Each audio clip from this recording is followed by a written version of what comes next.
Hello friends, welcome back to our channel SG Gupta. दोस्तों, आज का वीडियो एक इम्पॉर्टेंट वीडियो है क्योंकि ये वीडियो उन टैक्स पेयर्स के लिए है जहां पर उनके लिए कोई ऑर्डर इशू किया गया है डिपार्टमेंट से। May it be GST department, VAT department, service tax department या सेंट्रल एक्साइज डिपार्टमेंट।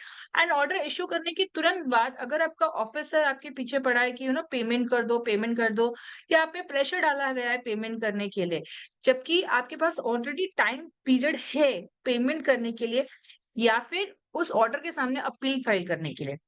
दोस्तों, ये जो इंस्ट्रक्शंस इश्यू किए गए हैं, ये central board of indirect tax and custom GST policy wing की तरफ से इश्यू किए गए हैं। क्योंकि ये डिपार्टमेंट ने ये इंस्ट्रक्शन इश्यू किया है, इंस्ट्रक्शन नंबर 1/2024, तो ये बाय डिफॉल्ट जीएसटी अथॉरिटीज पे एप्लीकेबल हो जाता है।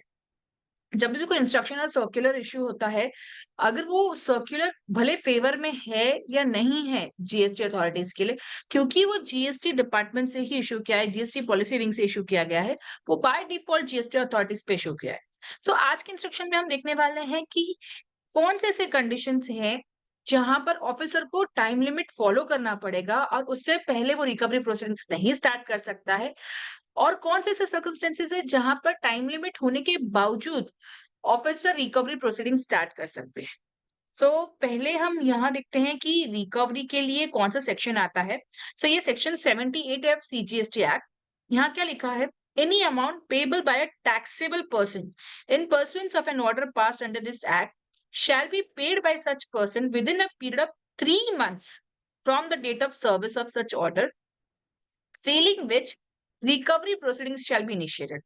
78 क्लियरली बोलता है कि आपके पास 3 मंथ से from the date of service of such order आपको वो 3 महीने के अंदर पेमेंट करना है।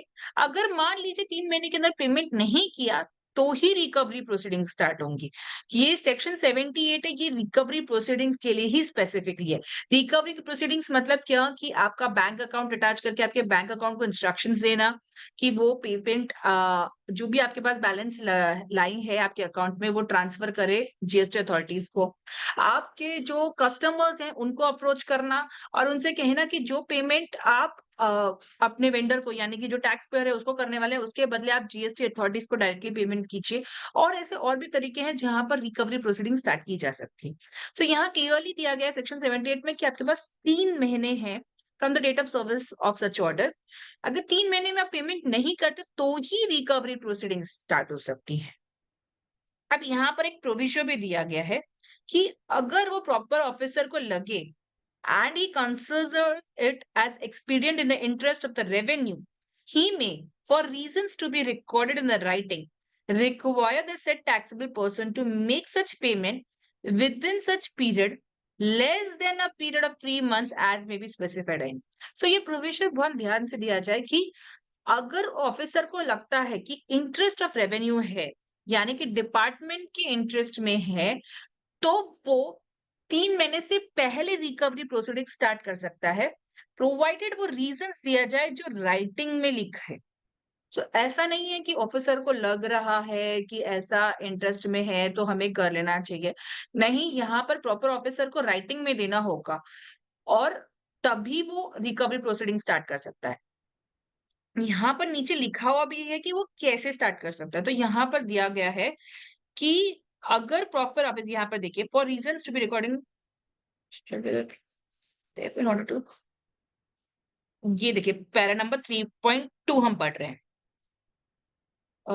However, in cases where it is felt that the recovery proceedings in respect of an amount payable by a taxable person in pursuance of an order needs to be initiated in the interest of revenue before completion of 3 months from the date of service of order, the matter needs to be placed by the jurisdictional deputy or assistant commissioner before the jurisdictional principal commissioner or commissioner of central tax along with reasons or justification for such an action।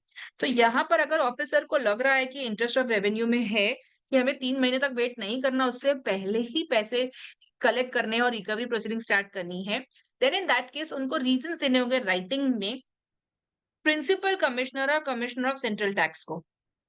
यहाँ पर जब भी principal commissioner या फिर commissioner of central tax के पास ऐसे reasons आते हैं तो वो एग्जामिन करेंगे कि ये जो रीज़न से जस्टिफिकेशन दिया गया है बाय डीसी और एसी, क्या वो सही है कि नहीं?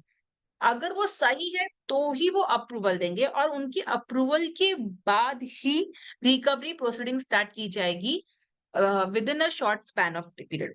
सो यानी कि अगर 3 महीने का तो आपके पास बाय डिफ़ॉल्ट टाइम पीरियड होता है ऑर्डर रिसीव करने के बाद, तब तक आपकी कोई रिकवरी प्रोसीडिंग स्टार्ट नहीं होगी। अगर मान लीजिए 3 महीने से कम का टाइम पीरियड है, तो जो कंसर्न ऑफिसर है, उन्हें जो उनके इमीडिएट प्रिंसिपल कमिश्नर या कमिश्नर ऑफ सेंट्रल टैक्स है, उनके पास एक एप्लीकेशन देगी विथ रीजंस इन राइटिंग कि क्यों हम उन्हें लगता है कि 3 महीने से पहले रिकवरी प्रोसीडिंग स्टार्ट हो जाने चाहिए और वो रीजंस जस्टिफाइबल होगी तभी अप्रूवल मिलने के बाद फ्रॉम द प्रिंसिपल कमिश्नर और कमिश्नर ऑफ सेंट्रल टैक्स तभी ही ये रिकवरी प्रोसीडिंग स्टार्ट हो सकती है। अब यहाँ पर एग्जाम्पल्स भी दिए गए हैं कि कब principal commissioner commissioner of central tax approve कर सकता है। जब उन्हें लगेगा कि हाई रिस्क टू रेवेन्यू है, अगर उन्होंने इंतजार किया तो रिस्क है रेवेन्यू को कि वो जो टैक्स है वो कलेक्ट नहीं कर पाए। ऐसा कब सर्कमस्टेंसेस में होगा?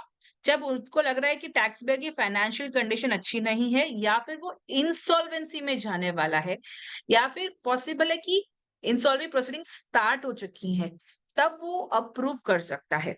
अब फाइनेंशियल कंडीशन अच्छी है कि नहीं है, ये एक सब्जेक्टिव मैटर है। जो प्रिंसिपल कमिश्नर और कमिश्नर ऑफ सेंट्रल टैक्स है, उन्हें ये एक कॉल लेना है जो दोनों के फेवर में हो, यानी कि revenue that's department as well as tax payer दोनों के फेवर में हो, सिर्फ रेवेन्यू के फेवर में नहीं हो।